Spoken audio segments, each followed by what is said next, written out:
आजच्या मननाकरिता आपण नेहमीच्या पुस्तकाकडे वळूया. अगदी कमी वेळ आहे, त्यामध्ये आपण अधिक नेहमीविषयी जाणून घेण्याचा प्रयत्न करू. आपण नेहम्याचं जर पुस्तक जर वाचलं तर नेहम्या हे एक व्यक्तिरेखा आहे. आणि त्या व्यक्तिरेखामध्ये अ, आपण नेहम्याचं अ, व्यक्तिमत्व काय आहे हे पाहणार आहोत. अ, नेहम्या असा आहे की नेहम्या याचा अर्थ यहोवा सांत्वन देतो. आणि नेहम्या जर पाहिलं आपण तर प्रियानो, आपल्या सभोवती तीन प्रकारची माणसं असतात. तीन प्रकारच्या माणसामध्ये पहिल्यांदा जे आपल्या आजूबाजूला जे वातावरण आहे त्याच्यामध्ये तीन वेगवेगळ्या प्रकारचे लोक असतात. त्याच्यामध्ये पहिला जो प्रकार असतो तो हा आहे की जे काही आजूबाजूला घडत आहे, जी काही परिस्थिती घडत आहे, चांगलं वाईट घडत आहे, ते त्या लोकांना माहीत नसतं. की आपल्या आजूबाजूला काय घडत आहे हे ज्यांना माहीत नसतं, असा एक प्रकार आहे. दुसरा प्रकार, जे काही घडत आहे ते त्यांना माहीत असतं, ते त्यांना पाहतात ते, पण तिकडे दुर्लक्ष करतात. त्याच्याशी आपलं काही देणं घेणं नाही, अशा विचाराचे असे लोक असतात. ते दोन नंबरच्या प्रकाराचे असतात. आणि तिसरा जो प्रकार आहे, जे काही सभोवती घडत आहे आपल्या वातावरणामध्ये, आपल्या सभोवतीमध्ये, आपल्या कुटुंबामध्ये, आपल्या मंडळीमध्ये, आपल्या समाजामध्ये, आपल्या व्यवसायामध्ये जे काही घडत आहे, ते घडत असताना त्यांच्या स्वभावावर त्याचा परिणाम होऊन त्या कृतीमध्ये, त्या गोष्टीमध्ये ते स्वतः सहभागी होतात. ती परिस्थिती बघतात आणि त्या परिस्थितीविरुद्ध ते काम करत असतात. जे काही घडत आहे त्याच्यात ते समाविष्ट होतात. आणि मग ते घडतं जे काही आहे परिस्थिती, त्याच्यामध्ये समाविष्ट होऊन बदल घडवणारे जे लोक असतात, त्यापैकी नेहम्या हा एक आहे. आणि नेहम्याचं व्यक्तिचित्रामध्ये जर आपण पाहिलं, यहुदी बंदिवासानंतर जे आलेले तीन गट आहेत, त्या तीन गटामध्ये जर पाहिलं आपण, तर पहिला गट जो आहे तो जरुबाबेल, नेहम्या यहुदा पुनर्स्थापनेतील तिसऱ्या क्रमांकाचा नेता आहे. जरुबाबेल जो आहे तो इसवी सन ख्रिस्तपूर्व 538 ते 537 पहिल्या गटाचा नेता आहे. त्याने काय केलं, मंदिर बांधण्यामध्ये देखरेख करण्याचं कामाला प्रथम प्रथम प्राधान्य दिलं. आपण यजऱ्याच्या दुसऱ्या अध्यायामध्ये ही गोष्ट पाहतो. दुसरा जो नेता आहे तो यजऱ्या शास्त्री आहे. आणि तो दुसरा गट आहे, त्याने काय केलं, देवाच्या वचनाच्या द्वारे यरुशलेमेमध्ये आणि यहुदी लोकांमध्ये, इस्रायल लोकांमध्ये सुधारणा घडवून आणण्याचा त्यानं प्रयत्न केला आणि ते काम केलं. जी देवाने जबाबदारी दिली होती ती त्याने पूर्ण केली. दुसऱ्या क्रमांकाचा नेता एजरिया शास्त्री. आणि तिसऱ्या क्रमांकाचा जो नेता आहे, जवळजवळ 13 वर्षानंतरच्या कालखंडानंतर कोट बांधण्याचे काम देवानं नेहम्यावर सोपवलं. आणि ह्या नेहम्यानं जो कोट बांधण्याची जी जबाबदारी आहे, जी देवानं सोपवलेली आहे, ती प्रतिकूल परिस्थितीमध्ये अगदी सर्व गोष्टी विरोधात असताना त्यानं ती जबाबदारी परिपूर्ण केलेली, असा हा नेहम्या आपल्याला पाहावयास मिळतो. नेहम्या जो आहे तो खूप वेगळ्या व्यक्तिमत्वाचा मनुष्य आहे. आणि आपल्याला देवानं जी जबाबदारी दिलेली आहे, एक अष्टपैलू नेतृत्व जे काय आहे ते नेहम्यामध्ये दिसून येतं. तो कसा आहे, देवभीरू आहे, संपूर्ण गुण, बऱ्यापैकी गुण संपन्न असा आहे, निस्वार्थी आहे तो. त्याचबरोबर मातृभूमीबद्दल, देशाबद्दल प्रेम असणारा असा तो नेता आहे. तिसरी गोष्ट, त्याचं जे नेतृत्व आहे ते इतरांच्यावर प्रभाव टाकणारा असा आहे, प्रभावी नेतृत्व आहे आणि आदर्श पुढारी असा नेहमी आहे. आज आम्हामध्ये कोणी असेल, तरुण वर्ग आहे, वडील वर्ग आहे, याने नेहमीविषयी जाणून घ्यावं, नेहमीविषयी पाहावं. आपल्याला मंडळीची जबाबदारी घेत असता, मंडळीचं पुढारपण करत असता, किंवा युवकांचं नेतृत्व करत असता, महिलांचं नेतृत्व करत असता, नेहमीचं व्यक्तिचित्र आपण बघायला पाहिजे. त्याच्यातून छोट्या छोट्या गोष्टींचा विचार करायला पाहिजे आणि त्या आत्मसात करून नेहम्यासारखं आपण व्यक्तिमत्व तयार करण्याचा प्रयत्न करायला पाहिजे, जेणेकरून देवाची प्रभावी सेवा आपण, एक प्रभावी नेतृत्व आपल्यातून उभरायला येईल. असं काम करण्यासाठी आपल्याला नेहमीचं व्यक्तिचित्र खूप महत्वाचं आहे. जर आपण पाहिलं तर नेहम्यानं जी स्थिती बघितली, त्या ठिकाणी स्थिती खूप अवघड होती, वातावरण खूप अवघड होतं, परिस्थिती खूप बिकटची होती. आणि सगळ्यात महत्वाचं जर काय असेल तर आपण वचन 1 ते 3 मध्ये वचन पहिला अध्याय आणि 2 ते 3 मध्ये पाहतो, 2-3 पर्यंत. नेहम्याचं जे दुःख आहे ते महत्वाचं दुःख आहे. ते दुःख आहे आपल्या देशाबद्दल. काय आहे? बंदिवासातून आलेल्या लोकांचं काय होत आहे? दुर्दशा होत आहे, अप्रतिष्ठा होत आहे. दुसरी गोष्ट, यरुश्लेमेचा तट कोसळलेला आहे, अत्यंत दुर्दैवी गोष्ट आहे. तिसरी गोष्ट जी आहे, यरुश्लेमेच्या वेशी आग लावून जाळून टाकलेल्या आहेत. आणि अशा परिस्थितीमध्ये नेहम्याला हे आपल्या बंधूकडून समजतं आणि मग तो अस्वस्थ होतो. त्याची स्थिती, जी मानसिक स्थिती आहे, ती खूप बिकट अशी होते. त्याला ह्या गोष्टी म्हणजे दुःखद वेदना देणाऱ्या अशा गोष्टी असतात. आणि मग तो असा विचाराधीन होतो. आणि मग त्याचं जे तिथलं राजाच्या जवळचं जे स्थान आहे ते पाहतो आपण. तो प्याले दरबार आहे आणि प्याले दरबार हे राजाच्या अगदी नजीकचं पद आहे, मोठं पद आहे, उच्चप्रद आहे आणि एक जबाबदार व्यक्ती आहे. आणि मग ही जबाबदारी असताना एक ऐश्वर्यवंत जीवन होतं नेहम्याचं त्या राजदरबारामधलं. तरी देखील त्याला आपल्या मातृभूमीविषयी असलेली चिंता, मातृभूमीविषयी असलेले वेदना त्याला स्वस्थ बसू देत नाही. तो अस्वस्थ होतो आणि त्यातून तो काय करतो की येरुशलेमेचा कोट बांधण्याविषयीचा विचार करतो. हे जे महत्वाची जबाबदारी जी आहे ती त्यानं घेतलेली आहे. आणि आपण पाहतो की तिसरा जो आहे हा सुधारणा करणारा नेहम्या आपल्याला पाहायला मिळतो. नेहम्याच्या पुस्तकामध्ये जर आपण पाहिलं तर चार म्हणजे वेगवेगळ्या प्रकारची चित्र आपल्याला पाहायला मिळतात नेहम्याच्या व्यक्तिमत्वातून, ह्या कोट बांधण्याच्या कामातून. आणि हे पहिले नेहम्याचं पुस्तक, याचा सात सात अध्याय जे आपल्याला आहेत, ती वेगवेगळ्याची चित्र आपल्या डोळ्यासमोर निर्माण करत आहेत. कशी कशी चित्र आहेत ती आपण थोडक्यात पाहूया. पहिलं जे चित्र आहे ते चित्र जे आहे, जे जबाबदारी घेतलेली आहे नेहम्यानं, कुठली घेतलेली आहे? यरुश्लेमेचा कोट बांधण्याची, यरुश्लेमेचं पुनर्वसन करण्याचे. किल्ल्याच्या सभोवती, यरुश्लेमेच्या शहराच्या सभोवती जो कोट आहे तो पडलेला आहे आणि तो कोट पुनर्बांधणीसाठी त्यानं जे काम घेतलेलं आहे ते, आणि ही जबाबदारी घेत असता त्यानं एका धार्मिक पुढाऱ्याचं जे प्रथम प्राधान्याचं कर्तव्य जे आहे ते काय आहे, तर त्यानं काय केलेलं आहे? त्यानं पहिल्यांदा जे काम आहे ते प्रार्थनेनं सुरुवात केलेलं असं आपल्याला पाहायला मिळते.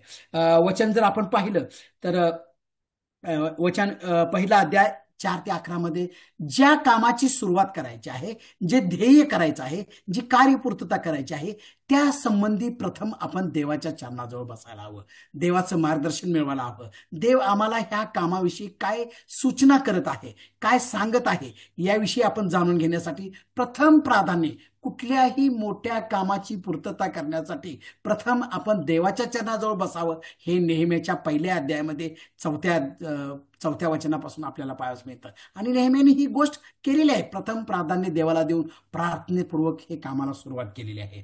दुसरी जी गोष्ट आहे ती यरुश्लेमेच्या भिंतींचं पुनर्बांधणी करत असता, वेगवेगळ्या प्रकारची गोष्ट जी आहे ती पुनर्बांधणी करत असताना हे चित्र कसं आहे? हे पृथ्वीवरील स्वर्गीय राज्याची पुनर्बांधणी कशी करावायची ह्याचं हे चित्र आहे.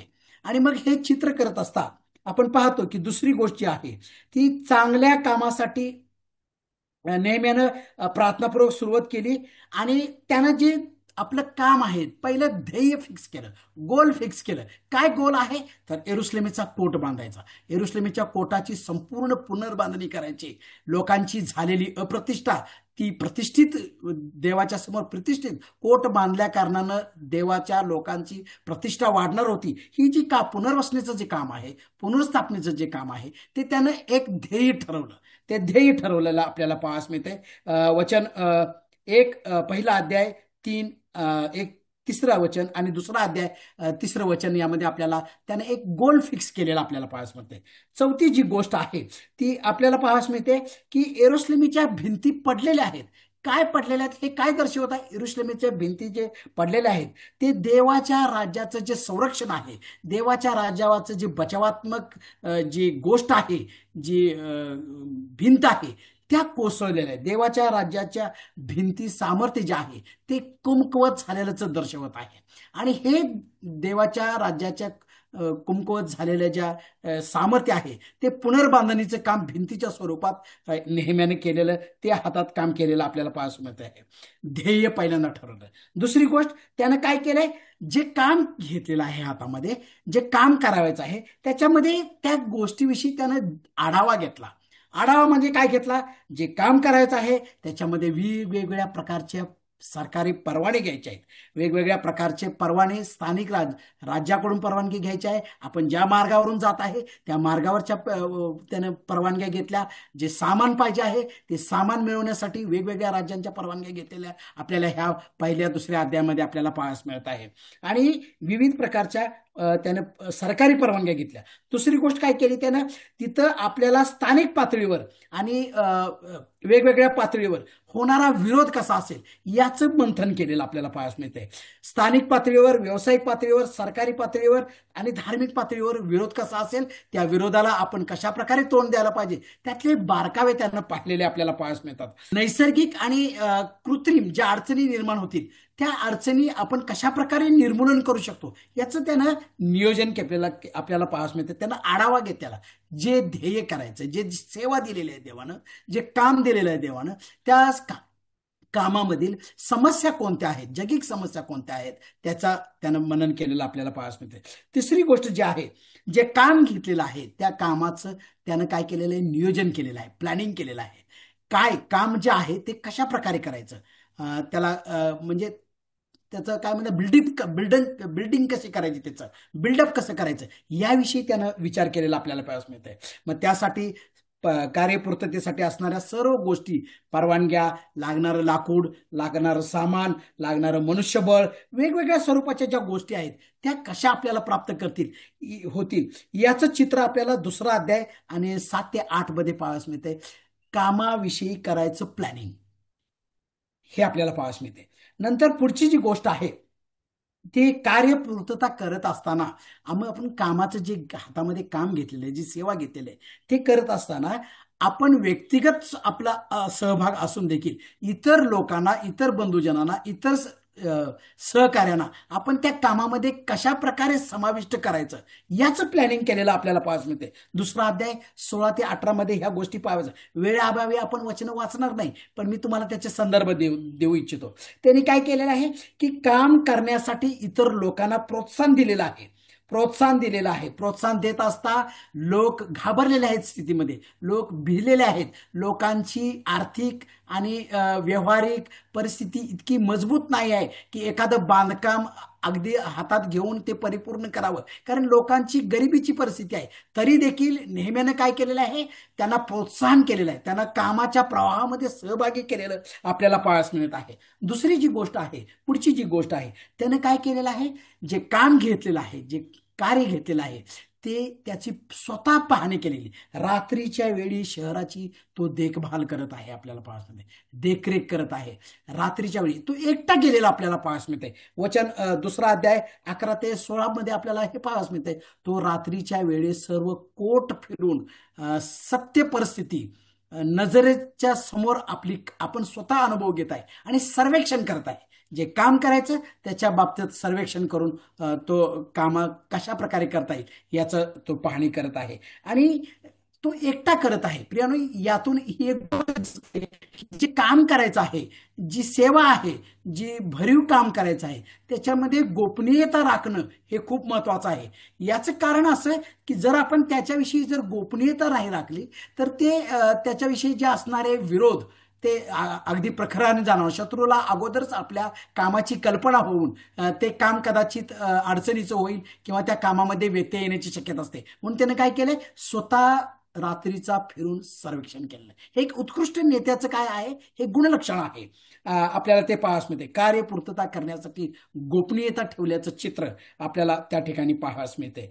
तिसरी जी गोष्ट आहे ते लोक जे आहेत, लोकांना वेगवेगळ्या जुन्या करारातील व्यक्तींचं, समस्यांचं, त्या समस्यावर दिलेल्या देवानं सहकार्याचं त्यांनी काय केलेलं आहे, हे केलेलं आहे, पाहिलेलं आहे. आणि ते प्रोत्साहन देऊन त्यानं काय केलेलं आहे, लोकांना उत्तेजित केलेलं आहे. लोक घाबरलेले आहेत, भीत आहेत लोक, समस्या आहेत. तरी देखील जुन्या करारामधील ज्या आठवणी आहेत, निर्गमाच्या पुस्तकामधील काही आठवणी त्यानं सांगून लोकांना प्रोत्साहन दिलेलं आपल्याला पाहायला मिळते. निर्गमाचं पुस्तक 2 अध्याय 14-15 ही जी निर्गमाच्या पुस्तकामध्ये मोशेच्या द्वारे जे अद्भुत काम केलेलं पाहायचं, त्याची त्यानं म्हणजे आठवण करून देऊन लोकांना प्रोत्साहित केलेलंच आपल्याला पाहायला मिळते. नंतरची जी गोष्ट आहे, कार्यपूर्तता करण्यासाठी लोकांची त्यानं यादी तयार केलेली आहे. कोणकोणते लोक लागणार, कसे कसे लोक लागणार, त्यानं वेगवेगळे 40 गट निर्माण केलेले पाहायला मिळतात आपल्याला. त्या कामामध्ये त्यानं काय केलेलं आहे, प्रतिष्ठित लोक घेतलेले आहेत, व्यावसायिक घेतलेले आहेत, स्थानिक लोक घेतलेले आहेत, कौटुंबिक लोक घेतलेले आहेत, एकाच घराण्यातले लोक घेतलेले आहेत. आणि ज्या त्या गटांना जे ते काम दिलेलं आहे, नेमून काम दिलेलं आहे, त्याचा उद्देश दिलेला आहे, ते पूर्तता करण्याची गोष्ट दिलेली आहे.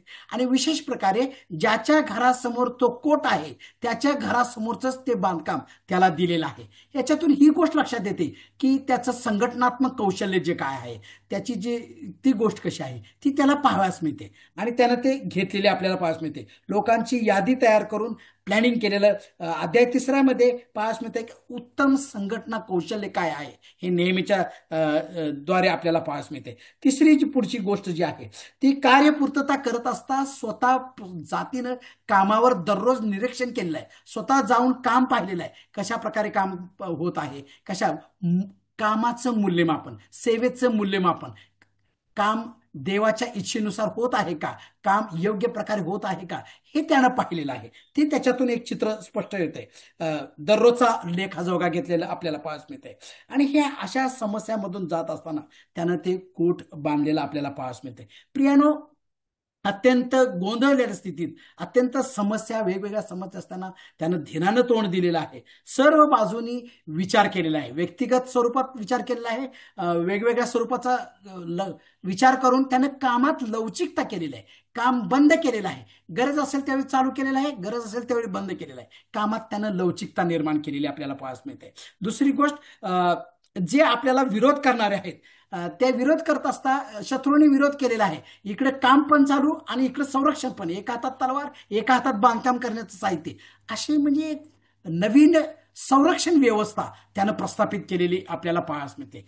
उत्कृष्ट कौशल्यपूर्ण असं नेहम्याचं व्यक्तिमत्व आपल्याला ह्या ठिकाणी पाहायला मिळते. दुसरी गोष्ट, त्यावेळी त्या कामात होत असता लोकांची आर्थिक परिस्थिती, लोकांची दैनंदिन खाण्यापाण्याची व्यवस्था, याच्यामध्ये लोक व्याजानं पैसे देत होते. तिथले जे नेते आहेत, जे पुढारी आहेत, ते काय करत होते, व्याजानं पैसे देऊन काय करत होते, लोकांना लुटत होते. भ्रष्ट व्यवस्थेच्या विरुद्ध नेहम्याने काय केलेलं आहे, आवाज उठवलेला आहे आणि त्यांना प्रतिबंध केलेलं आपल्याला पाहायला मिळत आहे. ही एक त्याचं लक्षण आपल्याला पाहायला मिळत आहे. आजच्या युगामध्ये जर आपण पाहिलं तर धार्मिक स्थितीमध्ये अनेक लोक भ्रष्टाचारी आहेत, वेगवेगळ्या लोकांचं शोषण करत आहेत. नेहमीचं हे उत्कृष्ट उदाहरण आहे. त्यानं ह्या गोष्टीला त्या काळी प्रतिबंध केलेला आपल्याला पाहायला मिळत आहे. आणि नेहम्या स्वतः काय करत आहे, कार्यपूर्तता करत असतात. नेहमीचं स्वतःचं व्यक्तिमत्व कसं आहे, आदर्श व्यक्तिमत्व आहे. त्यानं तर जर आपण पाहिलं तर 2 अध्यायामध्ये तो म्हणत आहे की मी कुठल्याही प्रकारचं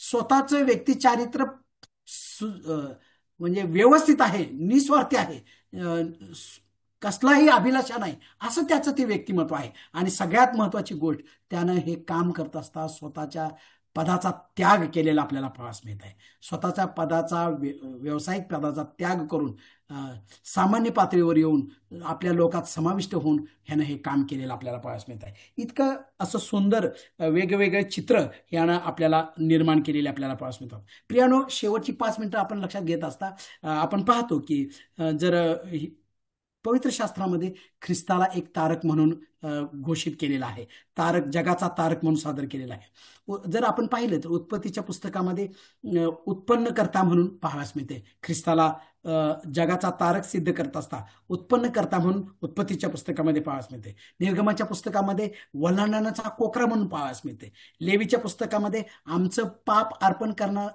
म्हणून एक आपण ख्रिस्ताला पाहतो. गणनाच्या पुस्तकामध्ये आमच्यासाठी उंच केलेला असं आपण ख्रिस्ताला पाहतो. अनुवादाच्या पुस्तकामध्ये आमचा खरा संदेष्टा म्हणून आपण ख्रिस्ताला पाहतो. यहोशुआच्या पुस्तकामध्ये आमचा खरा तारणारा नायक म्हणून यहोशुआच्या पुस्तकामध्ये आपल्याला ख्रिस्ताला पाहतो. शास्त्रीच्या पुस्तकामध्ये सुटका करणारा शास्ता म्हणून आपण ख्रिस्ताला पाहतो. रूथच्या पुस्तकामध्ये आमचा उद्धारक आप्तजन म्हणून आपण ख्रिस्ताला पाहतो. पहिलं शमूएल, दुसरं शमूएल आणि पहिले राजे, दुसऱ्या राज्यामध्ये आपण ख्रिस्ताला आपला राजा म्हणून आपण प्रदर्शित केलेलं पाहतो. आणि नेहम्या आणि एजऱ्याच्या पुस्तकामध्ये आपण पुनर्स्थापन करणारा ख्रिस्त आपल्याला पाहास मिळते. ख्रिस्तानं पुनर्स्थापना केलेली आपल्याला पाहास मिळते. आपण जर पाहिलं तर मुख्य जी गोष्ट आहे, नेहम्याचं दुःख काय आहे, तर यरुशलेम, वेदना काय आहेत, यरुशलेमेचा कोट पडलेला आहे, बंदिवासातील लोकांची अप्रतिष्ठा होत आहे आणि वेशी जाळून टाकली. हे जे दुःख आहे, हे वेदना आहेत, हे जे त्रास आहे, हे त्यानं त्याला झालेलं आपल्याला पाहास मिळते. आणि त्याच्या नावातच त्याचं काय आहे, गम्य आहे. त्याचं नाव काय आहे, नेहम्या. देव सांत्वन देतो. नेहम्याला देवानं सांत्वन केलेलं आपल्याला पाहास मिळते. यरुशलेमेचा कोट त्याच्या हस्ते पूर्ण करून देवानं त्याला सांत्वन दिलेलं आपल्याला ह्या ठिकाणी पाहास मिळते. नेहम्याच्या व्यक्तिमत्वाच्या द्वारे आदर्श पुढारी कसा असावा, आज आपण जे आहोत, मंडळीचं पुढारपण करत असता, युवकांचं नेतृत्व करत असता, महिलांचं नेतृत्व करत असता, नेहमीच्या आदर्शवाद आपण लक्षात घेतला पाहिजे. आपण पाहतो की नेहम्यानं काय केलं, स्वतः आला, स्वतः आला, स्वतः पाहिलं, निरीक्षण केलं, विचार केला, बांधणी केली, यहुद्यांची कोटाची पुनर्स्थापना केली. प्रभू येशू ख्रिस्त देखील याचं चित्र आपल्याला पाहायला मिळतं. प्रभू येशू ख्रिस्ताचं, नेहम्या हे प्रभू येशू ख्रिस्ताचं एक दर्शक आहे. कसं आहे, प्रभू येशू ख्रिस्तानं स्वर्गातून पाहिलं आमची दशा, त्यानं पाहिलं मनुष्याची अवस्था, भटकणाऱ्या मेंढरासारखी आमची अवस्था होती. तो योग्य वेळी सुसमयी स्वर्गातून भूतलावर आला. त्यानं ते आमचं दुःख, वेदना, क्लेश, आजारपण, आमची अवस्था, पापात असलं चिखलात गुंतलेली आमची अवस्था पाहिली आणि त्यानं काय केलं, स्वतः आमची त्यातून सुटका केली त्या वधस्तंभावर मृत्यूच्या द्वारे. नेहम्या हे त्याचं एक छोटंसं उदाहरण आहे. प्रियानो, प्रभू येशू ख्रिस्त आमचा आध्यात्मिक पुनर्स्थापन करताय, आमचा सार्वकालिक जीवनाचा पुनर्स्थापन करताय. आमचं आदामाच्या द्वारे आमची जी अव्यवस्थितता झालेली होती त्याची पुनर्स्थापना प्रभू येशू ख्रिस्ताच्या द्वारे केलेली आपल्याला पाहायला मिळते. शेवटी आपण काही गोष्टी पाहू. नेहम्यानं कोटाची बांधणी करून केवळ कोट बांधा नाही तर इस्रायल लोकांची पुनर्स्थापना केलेली आपल्याला पाहायला मिळते. नेहमीच्या ह्याच्यातून अत्यंत निस्वार्थी असं त्यानं ते व्यक्तिचित्र स्थापित केलेलं आहे. नेहमीच्या जीवनातून आपण या गोष्टींचा विचार करून आपण यासाठी आपण त्याच्याद्वारे हे काम करण्यास आपल्याला देव प्रवृत्ती करू. थँक्यू.